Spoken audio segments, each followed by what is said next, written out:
we have a beautiful day in Starkville. This is our work session in preparation for our last meeting in May the 19th. And so we will call the work session to order. And I am very excited because we have the Civil Link results that they're going to give us. And we know I'm absolutely biased about this program, and I couldn't be more excited with what I think are going to be the results that they're going to share with us.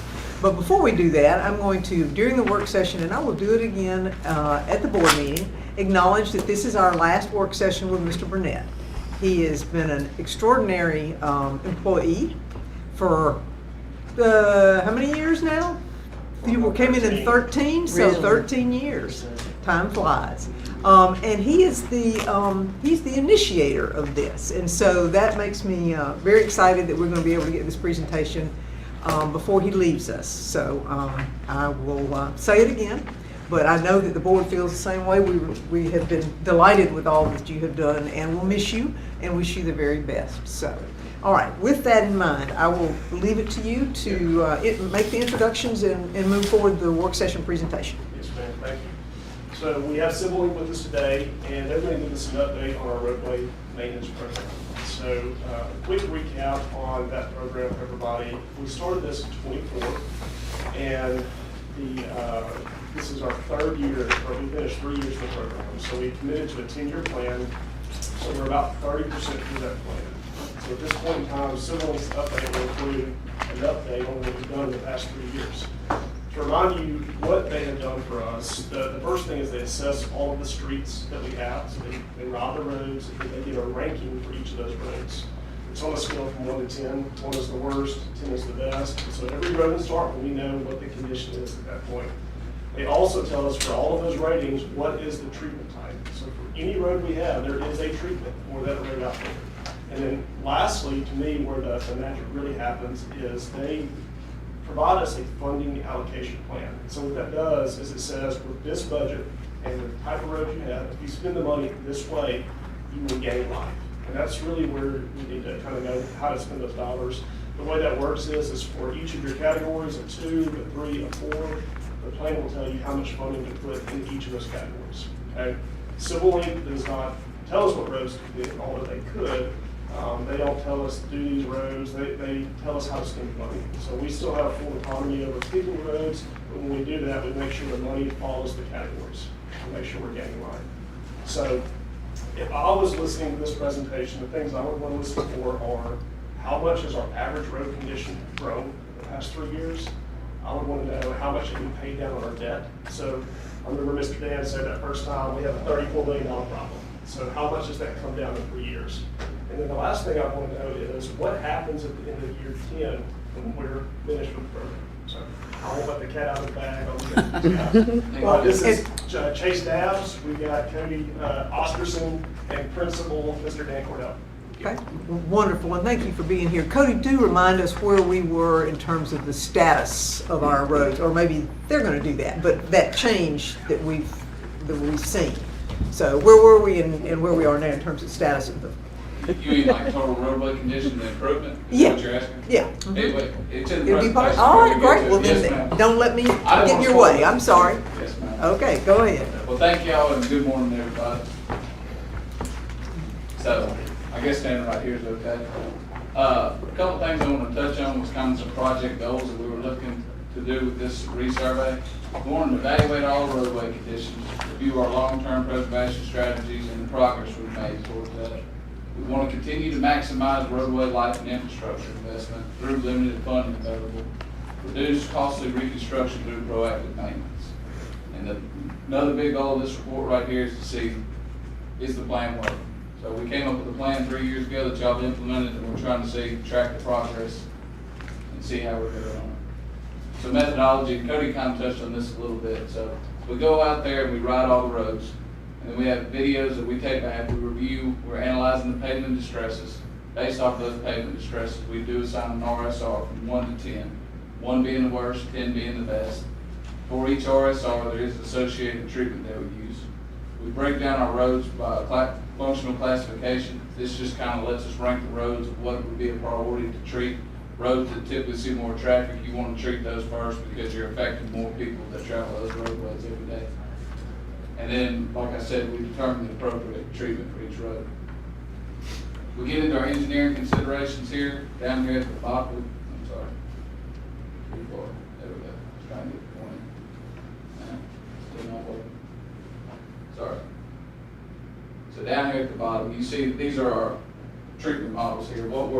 This is how we treat roads from 1 to 10. So roads that are ranked as a 1 or 2, there's going to be a full depth reclamation. So basically that just means the road has to be completely reconstructed because the road's in pretty terrible condition. It gets better from there. 3, still a major overlay on that roadway. You're doing major rehab on that roadway. 4 is your typical 1.5-inch overlay. Once a pavement's run its full lifespan, just replace the asphalt with it. 5 is what we call a double treatment. So that's going to be a double layer of micro, or a micro and a scrub seal combination. That's considered preservation treatments, everything from 5 up. 6 is what we call a single treatment. That's just a single lift of micro. 7 and 8 are our fog seals, and then any roads that are ranked 9 and 10, we defer treatment on those. We did, under this year's resurvey, we updated all our bid prices. Previously, we were estimating bid prices just based on the industry standards. Now we actually have gone out and gotten term bids, or y'all have gone out and gotten term bids. So we updated all the pricing in our model to reflect the actual bid prices that y'all have. When we updated it to the actual prices, it did lower the overall network costs by $3.5 million. So that was a big step in the right direction.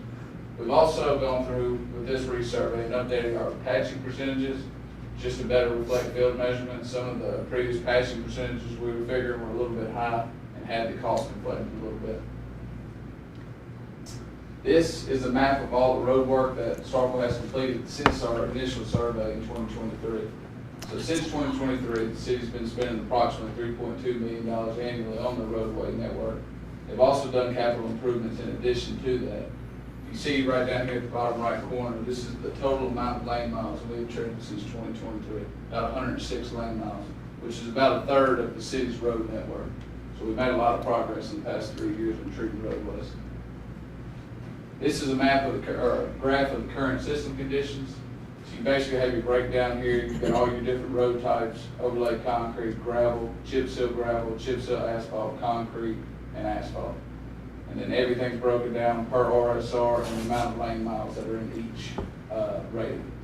I would like to note everything, so from 5 up, again, that's what we consider preservation treatments, roads that we can still preserve. That 75% of the roadway network is rated at 5 or above. And then 25% of the roadway network is what we consider overlay or reconstruction. So 75% of it is in very good health. We also break it down by 2 budget scenarios. We have a 7 and a 10-year budget. The 7 is a little bit more aggressive, but it requires a higher annual allocation. The 10-year budget is the opposite. It doesn't require as much annual allocation, but you are allowing more time to go between your treatments. A couple things I'd like to highlight on here. So as Cody was saying, we break it down by how much we recommend that you spend under each RSR rating each year. And those are broken down here, all the way down on the columns. Right there at the bottom, if I can get my pointer to work. It might work on the other screen, Chase. Okay. Yes, sir. I think my fingers are too fat. I'm hitting this button when I'm hitting that. So right here, this is your total network problem right now. So basically, it would cost you $19.9 million to treat all your roadways and bring them up to a 5 or better right now. Based off of a 10-year budget, you'd be treating roughly 24.5 lane miles a year at a cost of $1.9 million. At a 7-year budget, you'd be treating 38 lane miles a year at a cost of $3.1 million. Survey comparisons. I know this is what the mayor really wanted to see. So there was major improvements across the whole roadway network. So our overall RSR changed from a 5.2 to a 6.2. So 3 years we've almost gone up a whole point on our road surface ratings. Also too, our total network costs went down from $35.4 million to $19.9 million. Now that's, a lot of that is accredited to the lane miles that we've been treating over the last few years, but also too, as I mentioned, lowering our patching percentages and updating our bid prices did amount to about $5.5 million worth of difference. But all the remaining of that is just the amount of investment that y'all put in treating the roadways to improve their health. Recommendations. So we've seen across the board that utilizing these preservation treatments are extending the roadway life and increasing the RSRs across the city.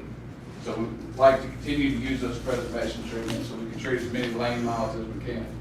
The idea is to treat the roads before they fall down into a reconstruction rating, because at that point, it's much more costly to treat those roads than it is if you catch them early.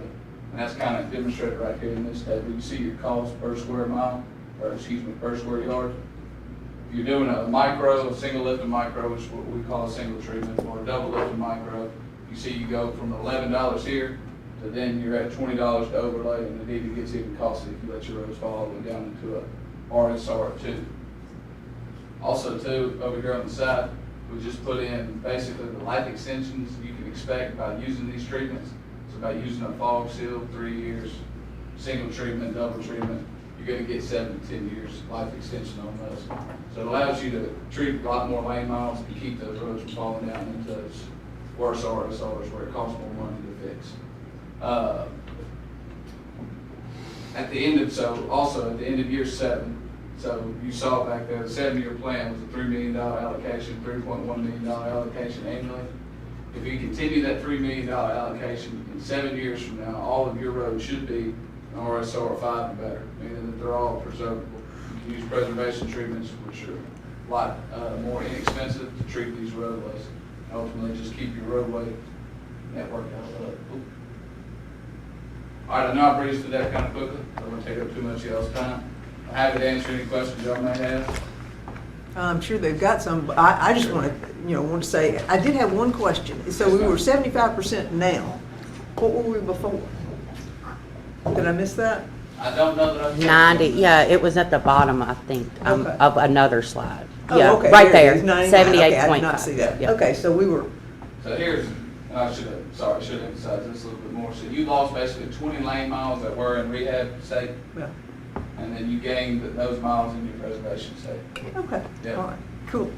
This makes me such a happy person. Go ahead, Alderman Sister. I think it's pretty fabulous too.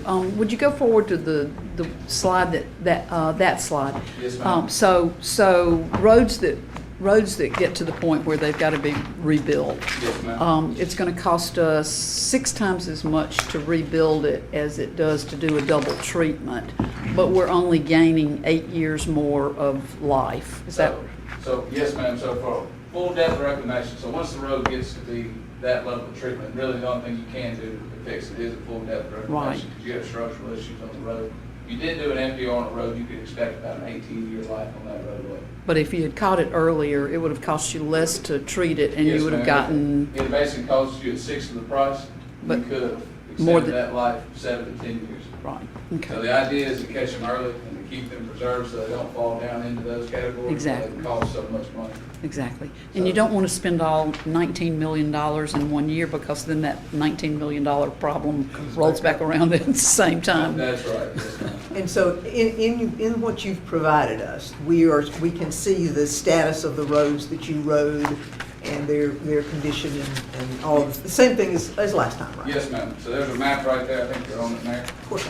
That map right there shows current Okay. RSL ratings. Okay, And everything that I included in the slide is also included in your packet there.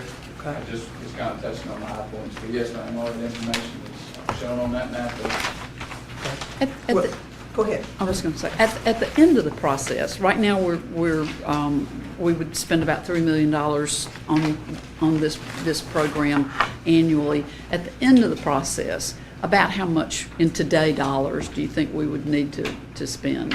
Initially, we had thought of a couple million. Yes, ma'am. So it's kind of hard to estimate that once we get all those roads. It's definitely going to be less than where you're at now. So your annual allocation, if you were going to do a 10-year plan, you're at $2 million currently. So you would probably be at around $1 million or $1 million. Okay, and so a maybe quarter or a half Yes, half ma'am. to It's going to keep two-thirds. going down. Yes, ma'am. Okay. That would free up a lot of. It does. It just allows you to use that money for something else. So- And each one of us, obviously, there's a reason we're all divided into, well, except for me, all divided into wards, because we all drive our own streets, probably more than anybody else, and so I don't know about how y'all feel, having ridden and driven in your wards, but I can tell you that the places that I try to go to, and I try to take a different way each time I go somewhere in town, I can see the difference. It's a quantitative and a qualitative difference in what I'm seeing in terms of when I'm driving the streets. And it also has manifested itself in hearing less chatter about my street. You know, I want this, you know, what's wrong with our streets? I think we've done a really good job, testament to Cody and the street department, touching on the places that have some major problems.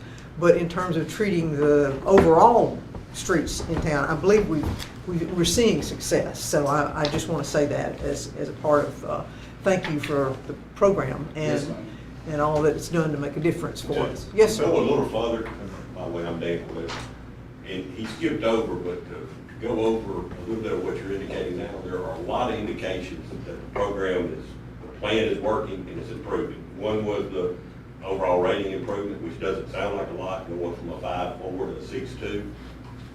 But he talks about the original 10-year plan y'all obligated to was $3 million, $3.2 million a year, which would put you after 3 years, as Cody indicated, you're really 7 years left. And if you look at the 7-year plan, you're still looking at about $3 million a year. So it went from a 3.2 for 10 years, where your remaining 7 years now is around a $3 million estimate.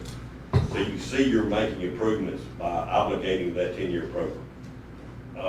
So it's not just you're seeing the improvements, the numbers, and you've treated a third of your roads, and you spent that much money, and your rating is going better. So by the end of the time of the 7 years, you will see a significant decrease in your expenses. And by the way, it's been a pleasure to work with this man. So, yeah, we're all going to miss him. Well, we are going to miss him, and MDOT will be the better off for him, but it's always nice to have somebody at MDOT that you can call. That's true. Anytime. All right, any I other? didn't know that. Yes, ma'am. Do you want to talk about this program having been successful enough that Cody's now in demand as a speaker and Well, I where he's going to be because, speaking? and so Cody's last day with us is the 28th of this month, but he's staying on through June, working remotely, but staying on through June, and he is in demand as a speaker at the supervisors meeting the big supervisors meeting down on the coast. I think, sure they have a name for it, but I don't know what it is. And he's in demand as a speaker at MML, which almost all of us go to down on the coast.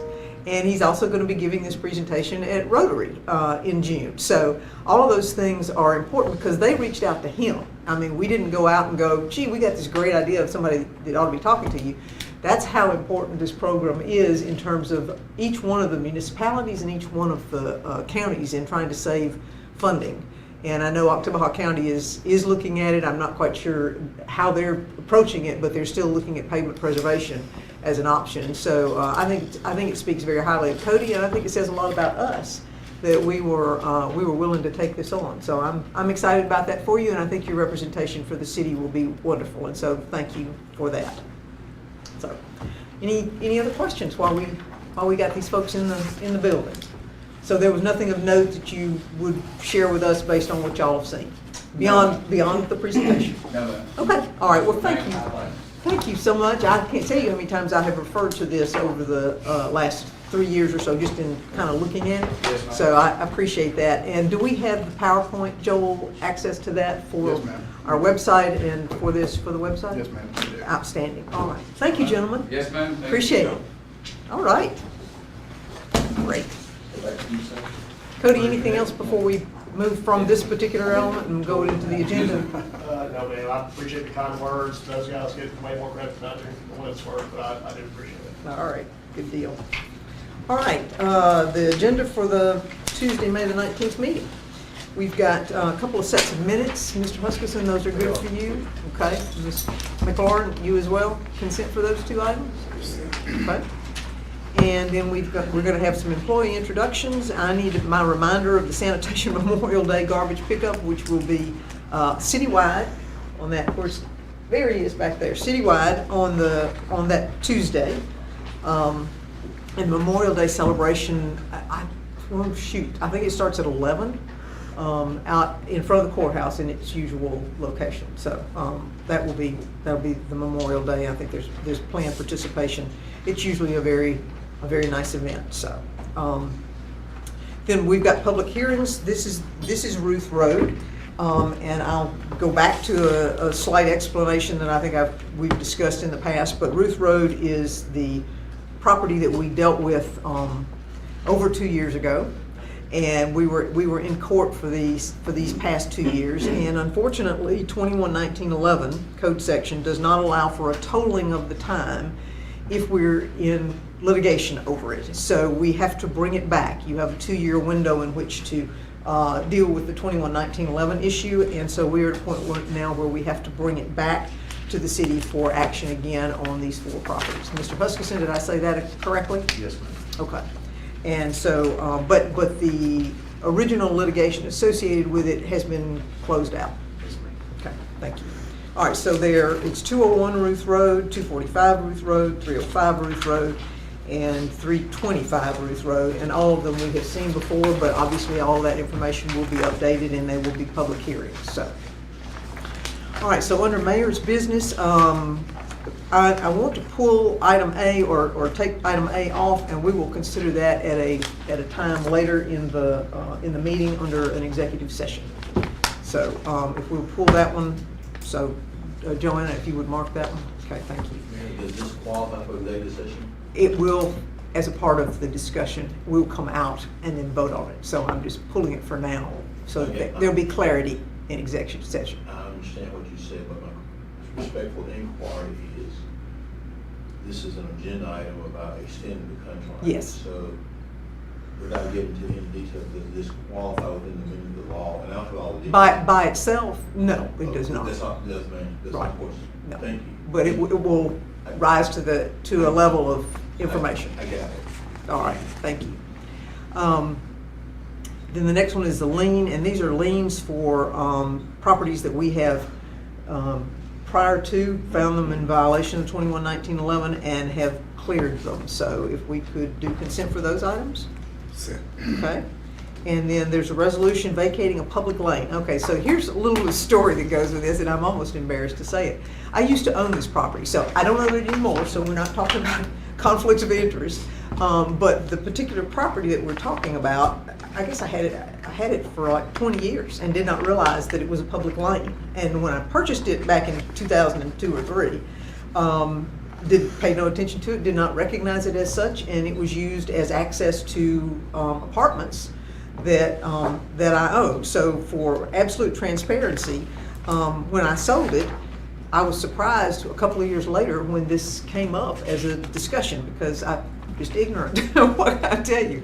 But it is apparently a public lane, and Mr. Huskisson has researched it, and it goes nowhere, and it serves no purpose for the city. So it is truly an entry to a private area that is accessing it for access to the apartments and the townhouses that are located adjacent to it. So I think this is a very reasonable thing. We don't want it, we don't need it.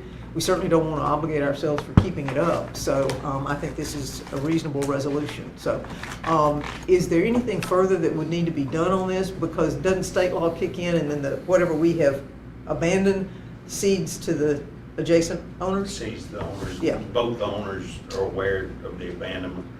One is in support of it. The other one is silent, has not come forward against. Okay, well, and one of them actually sought us out, because That's- again, we wouldn't that's know over here. but for that request. So I think it's consent worthy, but that's up to y'all. Anybody have any objection to putting it on consent? Hold it off? Okay, all right. Under board business, Mr. Burnett has filled the landfill authority position now for, a couple of years now, but the term is yet to go, so we need to offer the landfill authority a replacement for him. So if we could do that, consent for that one, okay? And then we've got a board order authorizing an opt-out program for the power of change. I believe I've communicated with y'all that statutorily, with an AG opinion, also is not something that is authorized. So we need to rescind that board order that we passed on May the 5th. Consent for that one? Okay, That's thank one you. that passed on 6-1 vote. Yes, sir. And then we have Alderman Vaughn as a voting delegate, and then William Pocup as an alternate. Well, it says alternative. How about an alternate with an E? All right, thank you. As an alternate delegate, and Alderman Vaughn has conceded to do that, so consent for that one. All right. And then we have a resolution, we have a request to keep that off the consent agenda, but this is the TIF agreement associated with the car dealership that we have seen on a couple of different occasions. So we'll leave that one off.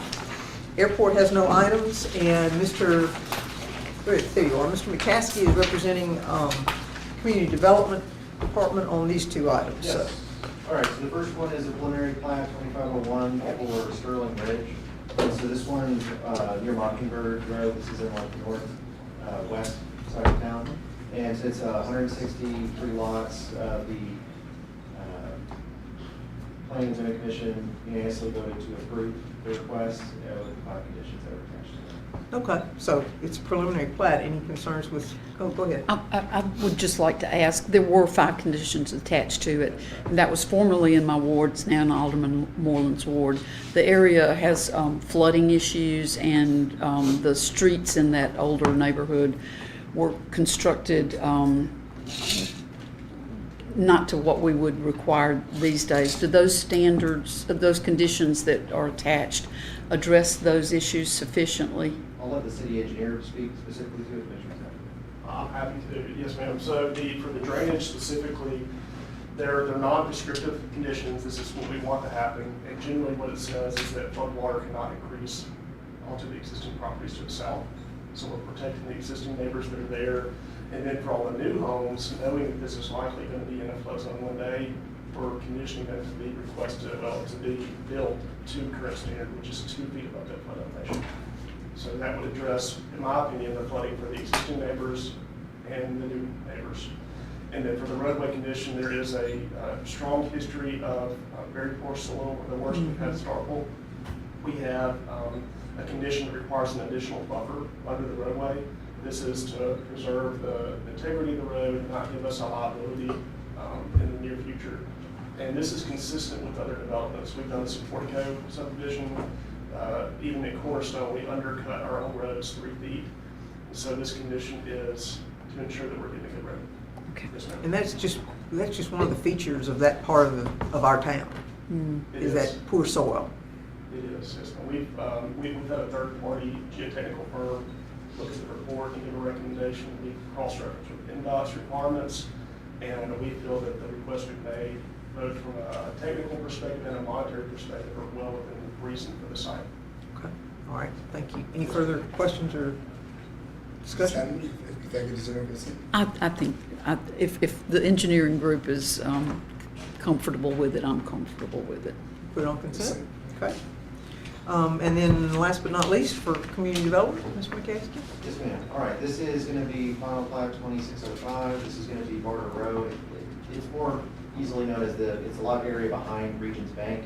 And this is the first step in many towards a mixed-use development potentially coming behind there. So you're looking at 5 lots being merged into one. Let's just expand on that just a little bit, because this is very exciting to me. Yes. This particular project is going to be, the bank is there now, but the Tabor folks are looking at creating, the bank's going to take a lesser portion, and then they're going to have some retail or office space down or commercial down, and then they're going to have residential up. So that puts us, headed down the path of having residential downtown, which has long been one of those things that we have wanted, and I think certainly benefits the energy and the vibrancy of the downtown 24/7 instead of just 9 to 5. So I think this is really exciting. I'm looking forward to it. So consent for that one?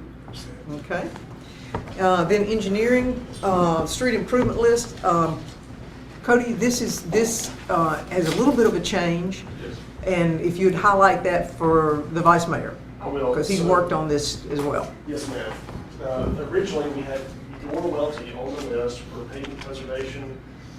When we inspected that road, which we do for all the roads on the list, it was, in our opinion, had fallen to a condition that was no longer appropriate. So that had some extra funding allocation available. Boyd Road, one of the roads we've annexed out that way, is in terrible condition, and it's in a condition that I feel we could lose it to a full rehabilitation in the next year or two.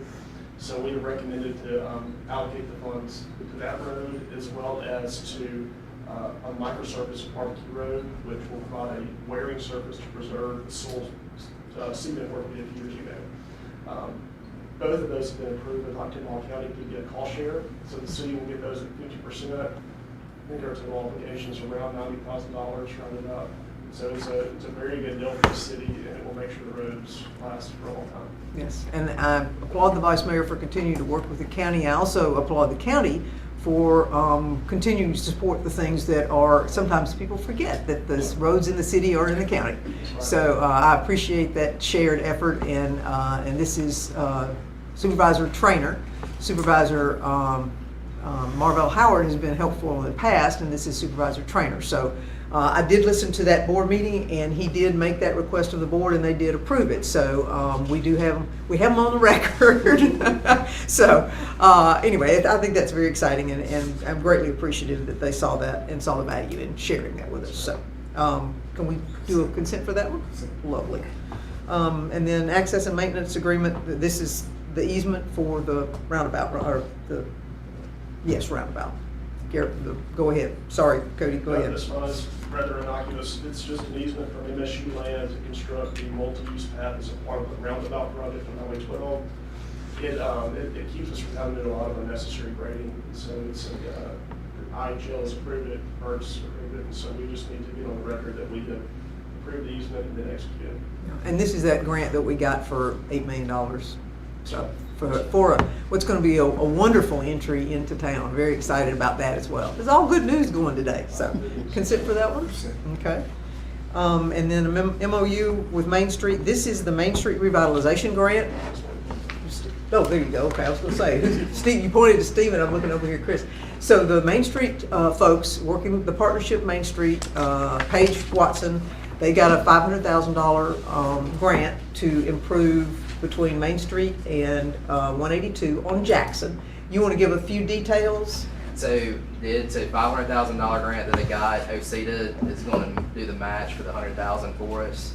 And then So also, we're not out of pocket. OCEDA's picking up the tab. and so then what we're looking at as well is to be looking at next year's pavement improvement and be able to do the pavement, with our pavement. So being able to put the pieces and parts together. So this will do our ADA. So we've got our bookends of the two projects. 182 is going to be ADA. Main Street is going to be it's going to be ADA. And so this is start working on our north-south connections to do that. So we're looking at street lighting, street trees, sidewalks, and then restriping it and being able to put parking as well on it. So have it really start turning into a downtown area for that piece as well.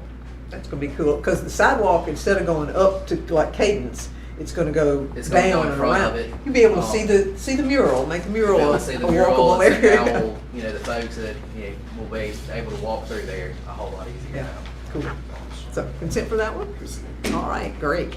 We'll skip the claims docket. Financials, anything, Webb, from a financial statements perspective? So we consent for that one? Okay, and then the acknowledgement of the privilege licenses. May have to lobby for the state to keep us from having to do that. But as of right now, it's a statutory requirement. So consent for that one? And then renewing the property vehicle equipment insurance services. What was the increase? It was about 7%. Okay. The majority of that is coming from new properties we put on. We redid McKee, and that's the biggest driver of that. So Okay. probably about 6% of it is from new properties, 1% increase. Okay. So Okay. All right, consent for that? Consent. Okay. And then nothing for the fire department, HR, we've got this authorization to hire a firefighter, non-certified firefighter. Yes, ma'am. Where is it? There it is. I was looking for the chief. Okay. And they've got a couple of firefighters. And these are positions that are needed for vacancies, correct? One of them is for the vacancy, the first one, and the rest of them is the list that if we have a vacancy available. If you have another one, you can just pull from it. just pull Right, from it. okay. So consent for those two? Mr. Mayor, may I recognize? Certainly. Chief, will the approval of this particular position by the board put you at your maximum staffing level? Yes, sir, the one that we're requesting to hire, it will put us at the maximum level. That's the same question I asked you. Yes, So sir. it answers yes. Yes, sir. Thank you. Which is also exciting because we don't have the turnover like we did, so it's Exactly. very exciting. No, that's great. So we have under utilities, we've got a meter technician, a water treatment operator, and both of those are, there he is. Both of those are vacant positions, right? Okay, consent for those? Okay. And then we have police officer, one, Drew Wigington. Wigington, I did say that right, didn't I, Chief? Yes, ma'am. Okay, and that is a vacant position? Yes, ma'am. Okay, all right. Consent for that one? Okay. Thank you, Chief. Under code enforcement, these are properties that are in need of mowing or cleanup, or both. 49 Choctaw, 111, 112, and 113 LaFleur. Can we get consent for that one? Yes, sir. Yes, sir. Once again, let me just say one thing. You and I had communication this morning. Yes, sir. I just want to make sure, I was aware of this on the agenda when we got with this morning, but this 49 Choctaw, it just regularly stays before us. And the only reason I'm mentioning this now, I just want us to be sure, because it's on the mowing list. And we need to be sure, and I hear from this regularly, these constituents are well engaged over there. And this is on the agenda. We've had public hearings before. The time expired for whatever reason it did. But we, and I went over there this morning, and the property is a mess.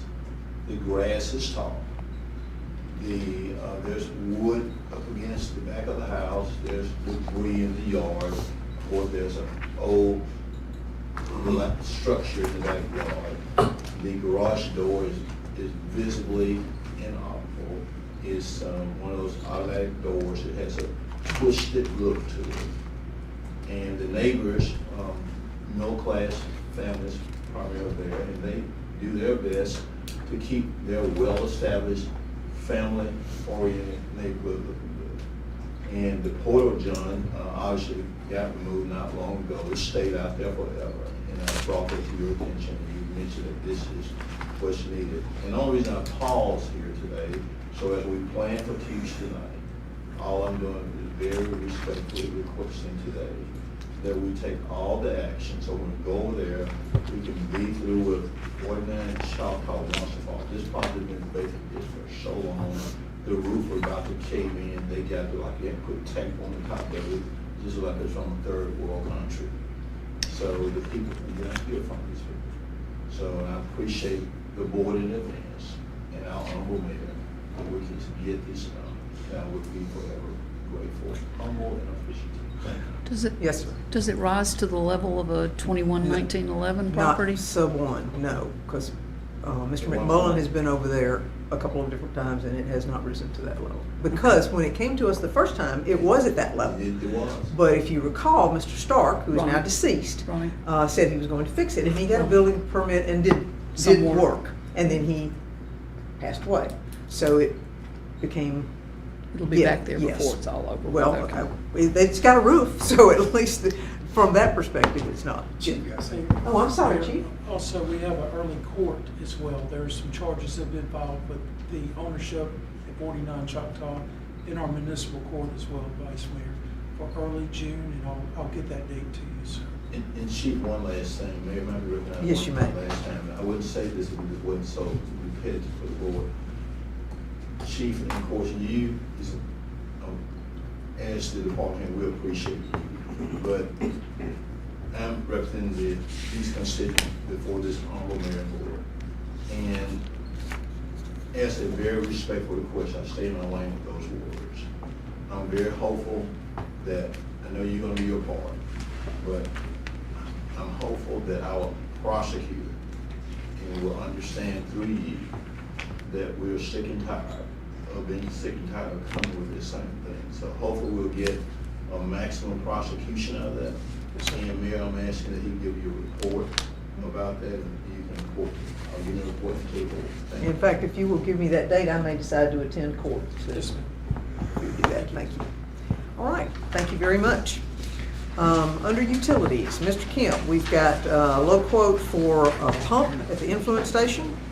So this will be a backup pump for the influence station. They think a lot of their pumps, don't they? It's a large pump, it's 8 inch, and it's going to replace one that we've rented for a long period of time. Okay, all right. Consent? All savings. Okay, Yay. thank you. Wastewater. And this is herbicide spraying, which is what we typically do, correct? Yeah, this is the same contractor that we use for our easements.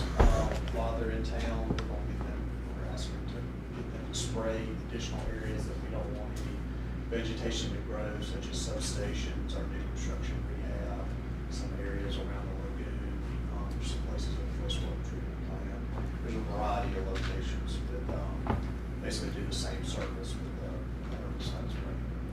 Consent for that one? Okay. Low bid for Curry Street generator, very exciting. And Curry Street is back up now, right? Curry Street is working. We have the samples down to the health department waiting on clearance from those. As soon as they're cleared, they'll put it back online. All right, excellent. They'll put all of them online then, right? They will all be We're online. all- Fingers crossed. Knock on wood. That's All right. For the All day. right, consent for that one? Okay.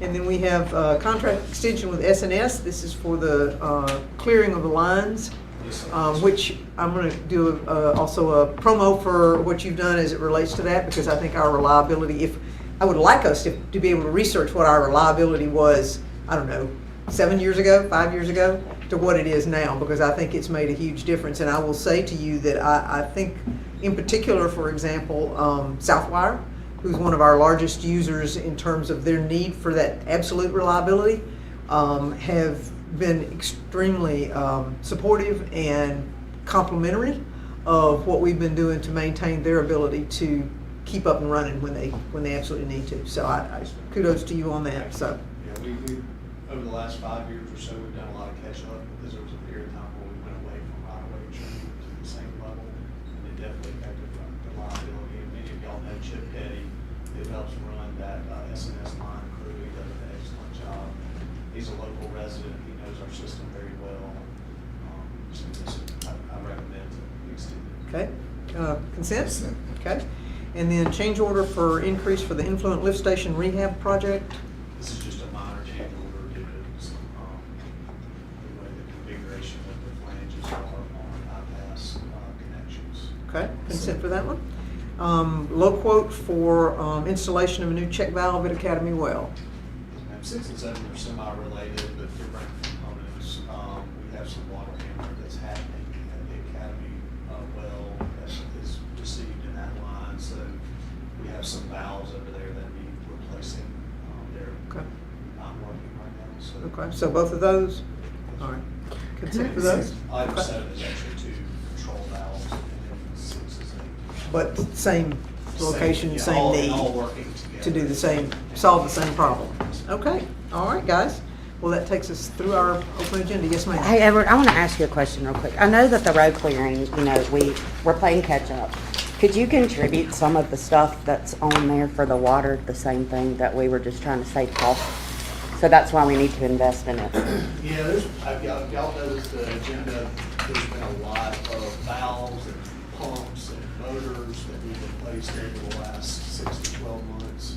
A lot of them were either on their last leg or had failed, or they're buying a backup in case we do have a failure. So I would definitely give kudos to our water treatment team, water operations team, for being much more proactive in their approach of what we want. We're not trying to have spare parts on hand, so we're not in a pinch if we do have a failure. I just want to say I'm excited about everything y'all done with that. So.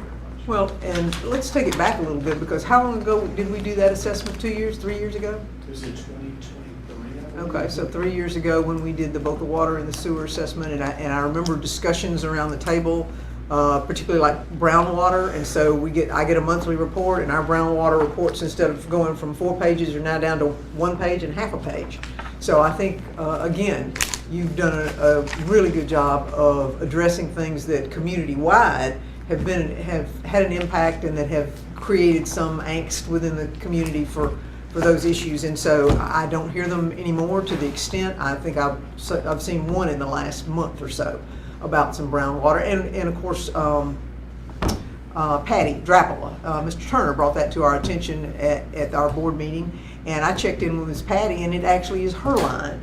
So she appreciated the notice, but we checked in on her, and it was her line, which was old, as opposed to ours in this case. But nonetheless, I just think you've done extremely well in making those improvements. So congratulations and kudos to you as well.